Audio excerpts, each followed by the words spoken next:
புதுச்சேரி சுற்றுலாத்துறை சார்பில் நடைபெறும் 29வது அகில உலக யோகா திருவிழா புதுச்சேரி கடற்கரை சாலை காந்தி திடலில் இன்று தொடங்கியது.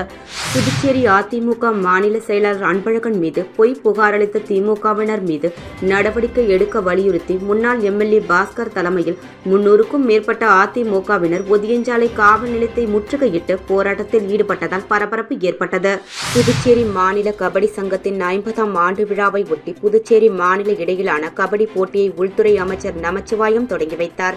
வருகின்ற நாடாளுமன்ற தேர்தலில் மின்னணு வாக்குப்பதிவு இயந்திரம் முறையை ரத்து செய்துவிட்டு மீண்டும் வாக்குச்சீட்டு முறையை நடைமுறைப்படுத்த வலியுறுத்தி புதுச்சேரி விடுதலை சிறுத்தைகள் கட்சியின் சார்பில் கண்டன ஆர்ப்பாட்டம் நடைபெற்றது.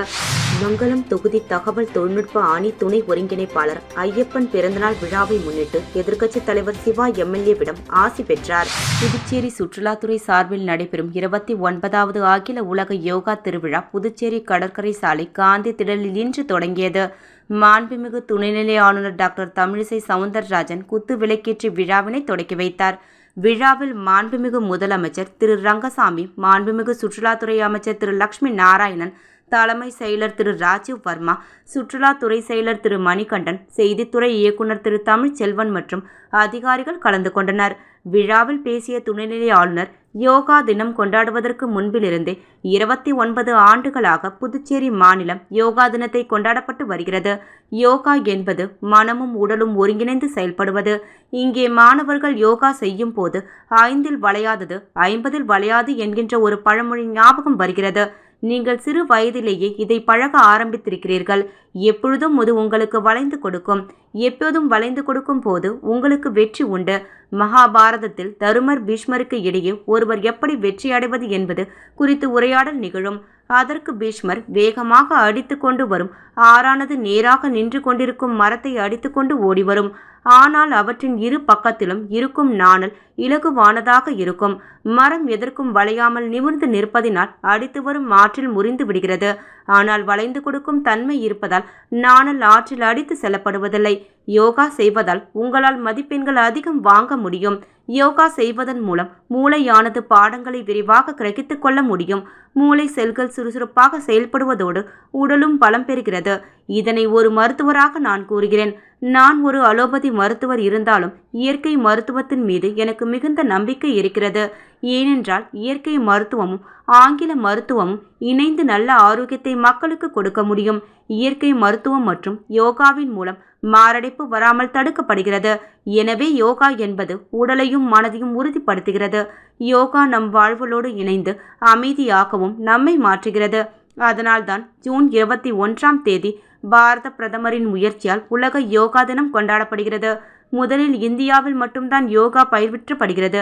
ஆனால் இன்று உலகம் முழுவதும் யோகா செயல்படுகிறது. மக்களிடம் பொதுவான ஒரு பழக்கம் உள்ளது. வெளி நாடுகளில் இருந்து இறக்குமதி செய்யும் பொருளுக்குத்தான் ஆர்வம் அதிகம் இருக்கும். ஆனால் பாரத பிரதமர் இதனை இந்திய கலையாக மட்டுமல்லாமல் உலக கலையாக மாற்றி இருக்கிறார். இதற்கு இந்தியா பெருமைப்பட வேண்டும். நம் கடவுள்கள் மற்றும் குருக்கள் அனைவரும் யோகாசனத்தில் அமர்ந்திருப்பார்கள். யோகா என்பதற்கு இணைந்தது என்று அர்த்தம். நீங்கள் அனைவரும் வருங்காலத்தில் மிக பெரிய பயிற்சியாளர்களாக மாறப்போகிறீர்கள். உங்களால் பல பேர் பயிற்சி பெற இருக்கிறார்கள். தன் வாழ்க்கையில் யோகா சொல்லிக் கொடுத்து வந்த மறைந்த நன்மால் 100 வருடங்கள் வாழ்ந்தார். பத்மஸ்ரீ விருது பெற்றார். இதற்கு முன்னாள் நடிகர்களுக்கு, செல்வந்தர்களுக்கு, பிரபல மாணவர்களுக்கும் வழங்கப்பட்ட பத்மஸ்ரீ விருது பாரத பிரதமர் மூலம் யோகா கலைஞர்களுக்கும் தரப்பட்டது. அவர் யோகா செய்வதற்கு தனித்தன்மையான ஆடைகளை அணியாமல் புடவைகளை அணிந்தே யோகா செய்தார். மாணவர்கள் உங்கள் அம்மாவிடம் யோகா செய்ய வேண்டுமென்று கூற வேண்டும். புதுச்சேரி அதிமுக மாநில செயலாளர் அன்பழகன் மீது பொய் புகார் அளித்த திமுகவினர் மீது நடவடிக்கை எடுக்க வலியுறுத்தி முன்னாள் எம்எல்ஏ பாஸ்கர் தலைமையில் 300க்கும் மேற்பட்ட அதிமுகவினர் ஒதியஞ்சாலை காவல் நிலையத்தை முற்றுகையிட்டு போராட்டத்தில் ஈடுபட்டதால் பரபரப்பு ஏற்பட்டது. புதுச்சேரியில் கடந்த மாதம் கழிவுநீர் தொட்டியில் சிறுவன் விழுந்த விவகாரத்தில் அதிமுக மாநில செயலாளர் அன்பழகன் அத்துமீறி நடந்ததாக திமுக அமைப்பாளர் சிவா தூண்டுதலின் பேரில் சம்பவம் நடந்த 10 நாட்கள் கழித்து திமுகவினர் ஒதியஞ்சாலை காவல் நிலையத்தில் புகார் அளித்தனர். இதனை கண்டித்து அதிமுக முன்னாள் எம்எல்ஏ பாஸ்கர் தலைமையில் 300க்கும் மேற்பட்ட அதிமுகவினர் பில்லுக்கடை சந்திப்பில் இருந்து ஊர்வலமாக வந்து ஒதியஞ்சாலை காவல் நிலையத்தை முற்றுகையிட்டு போராட்டத்தில் ஈடுபட்டனர். அப்போது திமுகவினர் கண்டித்து கண்டன கோஷங்களை எழுப்பினர். போலீசாரின் பேச்சுவார்த்தையை தொடர்ந்து காவல் நிலைய ஆய்வாளரை சந்தித்து திமுகவினர் மீது நடவடிக்கை எடுக்க வலியுறுத்தி புகார் மனு அளித்தனர். அதனைத் தொடர்ந்து செய்தியாளரிடம் பேசிய முன்னாள் எம்எல்ஏ பாஸ்கர், புதுச்சேரியில் திமுக எம்எல்ஏக்கள் மற்றும் திமுகவினர் சட்ட விரோத செயல்களை அமல்படுத்தி வரும் அதிமுக மாநில செயலாளர் அன்பழகன் மீது பொய் புகார் அளித்து அதிமுகவின் வளர்ச்சியை தடுக்க நினைக்கும் திமுகவின் திட்டம் நிறைவேறாது என்றும், பொய் புகார் அளித்த திமுக எம்எல்ஏ அனிபால் கென்னடி மற்றும் திமுகவினர் மீது உரிய நடவடிக்கை எடுக்க வேண்டும் என்றார். புதுச்சேரி மாநில கபடி சங்கத்தின் 50ஆம் ஆண்டு விழாவை ஒட்டி புதுச்சேரி மாநில இடையிலான கபடி போட்டியை உள்துறை அமைச்சர் நமச்சிவாயம் தொடங்கி வைத்தார். புதுச்சேரி மாநில கபடி சங்கம் தொடங்கப்பட்டு 50 ஆண்டுகள் நிறைவடைந்ததை ஒட்டி மாநில அளவிலான கபடி போட்டி தொடங்கியது. புதுச்சேரி இந்திரா காந்தி உள் விளையாட்டு மைதானத்தில் தொடங்கிய கபடி போட்டியில் சிறப்பு விருந்தினராக கலந்து கொண்ட உள்துறை அமைச்சர் நமச்சிவாயம் போட்டியை தொடங்கி வைத்தார். இந்த போட்டியில் புதுச்சேரி, காரைக்கால் உள்ளிட்ட பகுதிகளைச் சேர்ந்த 72 அணிகள் பங்கேற்று விளையாடினர். 4ஆம் தேதி முதல் 5 நாட்கள் நடைபெறும் இந்த கபடி போட்டியில் மாநிலம் முழுவதும் இருந்து சுமார் 500க்கும் மேற்பட்ட கபடி வீரர்கள் பங்கேற்றனர். இந்த போட்டியில் வெற்றி பெறும் கபடி அணிகளுக்கு பரிசுகள் மற்றும் விருதுகள் வழங்கி கௌரவிக்கப்பட உள்ளது என்பது குறிப்பிடத்தக்கது. இதில் புதுச்சேரி மாநில கபடி சங்க தலைவர் ஜெயராமன் உள்ளிட்ட நிர்வாகிகள், ஏராளமான பொதுமக்கள் கலந்து கொண்டு கபடி போட்டியை கண்டு ரசித்தனர். வருகின்ற நாடாளுமன்ற தேர்தலில் மின்னணு வாக்குப்பதிவு இயந்திரம் முறையை ரத்து செய்துவிட்டு மீண்டும் வாக்குச்சீட்டு முறையை நடைமுறைப்படுத்த வலியுறுத்தி புதுச்சேரி விடுதலை சிறுத்தைகள் கட்சியின் சார்பில் கண்டன ஆர்ப்பாட்டம் நடைபெற்றது. நாடாளுமன்ற தேர்தலில் மின்னணு வாக்குப்பதிவு இயந்திர முறையை ரத்து செய்ய வேண்டும், வாக்குச்சீட்டு முறையை மீண்டும் நடைமுறைக்கு கொண்டு வர வேண்டும், தமிழகத்தில் மழையால் பாதிக்கப்பட்ட பகுதிகளை பேரிடரால் பாதிக்கப்பட்ட பகுதியாக அறிவிக்க வேண்டும் என மத்திய அரசை வலியுறுத்தி புதுச்சேரி விடுதலை சிறுத்தைகள் கட்சி சார்பில் கண்டன ஆர்ப்பாட்டம் அண்ணா சிலை அருகே நடைபெற்றது. மாநில செயலாளர் தேவ பொழிலன் தலைமையில் நடைபெற்ற ஆர்ப்பாட்டத்தில் விழுப்புரம் நாடாளுமன்ற உறுப்பினர் ரவிக்குமார் உள்ளிட்ட 100க்கும் மேற்பட்டோர் கலந்து கொண்டு கோரிக்கைகளை வலியுறுத்தி கண்டன கோஷங்களை எழுப்பினார்கள். ஜனநாயக முறைப்படி தேர்தல் நடைபெற வேண்டும் என்றால் மின்னணு வாக்குப்பதிவு இயந்திர முறையை ரத்து செய்துவிட்டு மீண்டும் வாக்குச்சீட்டு முறையை நடைமுறைப்படுத்த வேண்டும் என்று கேட்டுக்கொண்ட அவர், கடந்த 2019ஆம் ஆண்டு தேர்தலில் வாக்குப்பதிவு இயந்திரத்தில் முறைகேடு செய்ததுதான் பாஜக ஆட்சிக்கு வந்ததாக குற்றம் சாட்டினார். இந்தியா கூட்டணியின் கோரிக்கையான மின்னணு வாக்குப்பதிவு இயந்திரத்தை ரத்து செய்யவில்லை என்றால் மக்கள் போராட்டமாக நடத்தப் போவதாகவும் அவர் தெரிவித்தார். மேலும் மழையால் பாதிக்கப்பட்ட பகுதிகளில் நிவாரண பணியை மேற்கொள்ள தமிழக அரசு கோரியுள்ள 21,000 கோடி நிதியை மத்திய அரசு உடனடியாக வழங்க வேண்டும் எனவும் அவர் கோரிக்கை விடுத்தார்.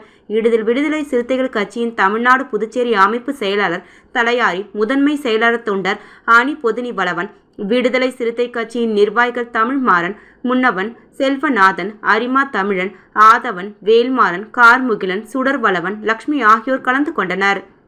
புதுச்சேரி உருளையன்பேட்டை தொகுதிக்குட்பட்ட குளத்துமேடு வார்டு பகுதியான சின்ன வாய்க்கால் வீதியில் கடந்த சில நாட்களாக பெய்த கனமழை காரணமாக வாய்க்காலில் மண் அடைத்து கழிவுநீர் தேங்கி துர்நாற்றம் வீசுகிறது என அப்பகுதி மக்களிடமிருந்து வந்த புகாரின் அடிப்படையில் உருளையன்பேட்டை தொகுதி சட்டமன்ற உறுப்பினரும் புதுச்சேரி சட்டப்பேரவை அரசாங்கம் உறுதிமொழி குழு தலைவருமான திரு ஜி. நேரு என்ற குப்புசாமி எம்எல்ஏ அவர்கள் மாலை 5 மணி அளவில் அப்பகுதி விரைந்து சென்று அப்பகுதி மக்களின் நிலையை அறிந்து உடனடியாக பொதுப்பணித்துறை மற்றும் நகராட்சி அதிகாரிகளுக்கும் ஊழியர்களுக்கும் தகவல் கொடுக்கப்பட்டு உடனடியாக வாய்க்கால் தூர்வாரும் பணிகளை மேற்கொண்டார். மேலும் வாய்க்காலில் கழிவுநீர் வருவதை தடுப்பது சம்பந்தமாக அப்பகுதி மக்களிடம் விழிப்புணர்வு ஏற்படுத்தினார். மேலும் ஆய்வின் போது பொதுப்பணித்துறை நீர்ப்பாசன கோட்ட உதவி பொறியாளர் மற்றும் நகராட்சி அதிகாரிகளும் ஊழியர்களும் பலர் உடனிருந்தனர். மேலும் உருளையன்பேட்டை தொகுதியைச் சேர்ந்த ரெனோ, சுவாமிநாதன், சிவஸ்ராமன், வினோத், தினேஷ், காமராஜ், ஜோசப், ஐயப்பன், தர்மேஷ், உதயா மற்றும் அப்பகுதியை சேர்ந்த மனிதநேய மக்கள் சேவை இயக்க நிர்வாகிகள் பலர் உடனிருந்தனர். புதுச்சேரி எஸ்பிஐ மண்டல அலுவலகம் சார்பில் வீட்டு கடன் திருவிழா மற்றும் வாடிக்கையாளர்கள் சந்திப்பு நிகழ்ச்சி இன்று நடந்தது. புதுச்சேரி 45 அடி ரோடு வள்ளலார் சாலை வேல்சொக்கநாதர் திருமண நிலையத்தில் நடந்த நிகழ்ச்சியை மண்டல மேலாளர் திரு சதீஷ் பாபு, புதுச்சேரி கிளையின் உதவி பொது மேலாளர் திரு நடராஜன், புதுச்சேரி வீட்டுக்கடன் பிரிவு உதவி பொது மேலாளர் திருமதி அன்புமலர், ஜெனோ மாறன் குழுமத்தின் உரிமையாளர் திரு மாறன் அவர்கள் மற்றும் அபி கிருஷ்ணா குழுமத்தின் உரிமையாளர் திரு செந்தில் ஆகியோர் குத்துவிளக்கேற்றி துவக்கி வைத்தனர். இதில் முதன்மை மேலாளர்கள் சரவணன், சீனிவாசன், பரணிதரன், ராஜசேகரன் மற்றும் சூரிய பிரகாஷ் ஆகியோர் முன்னிலை வகித்தனர்.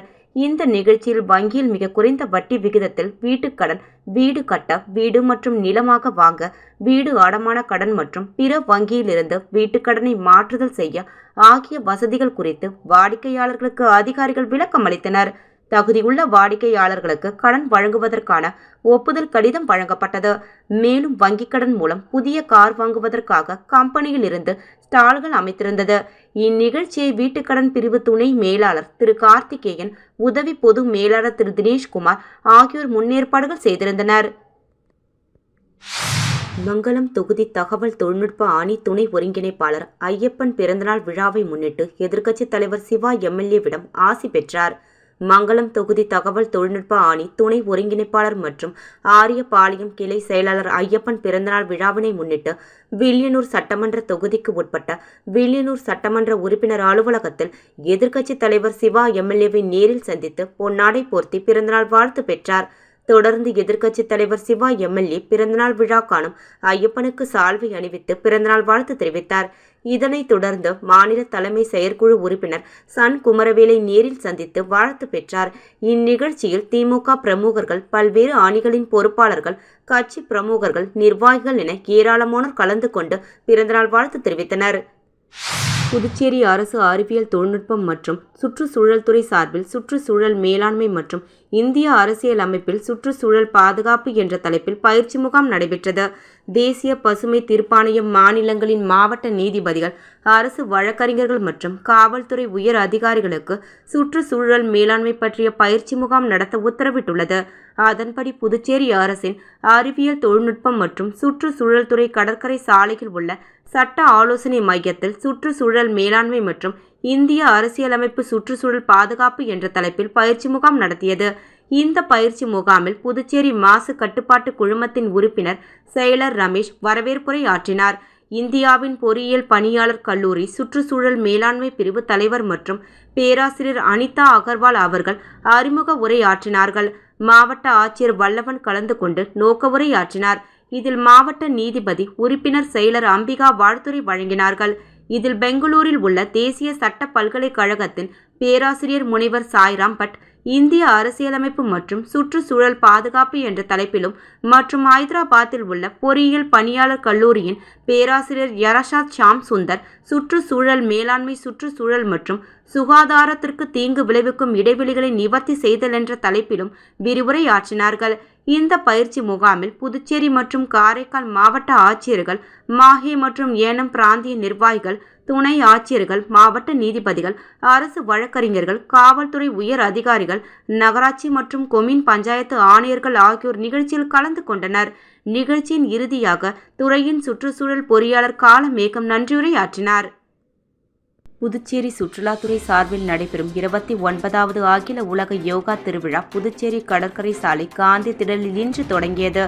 புதுச்சேரி அதிமுக மாநில செயலாளர் அன்பழகன் மீது பொய் புகார் அளித்த திமுகவினர் மீது நடவடிக்கை எடுக்க வலியுறுத்தி முன்னாள் எம்எல்ஏ பாஸ்கர் தலைமையில் 300க்கும் மேற்பட்ட அதிமுகவினர் ஒதியஞ்சாலை காவல் நிலையத்தை முற்றுகையிட்டு போராட்டத்தில் ஈடுபட்டதால் பரபரப்பு ஏற்பட்டது.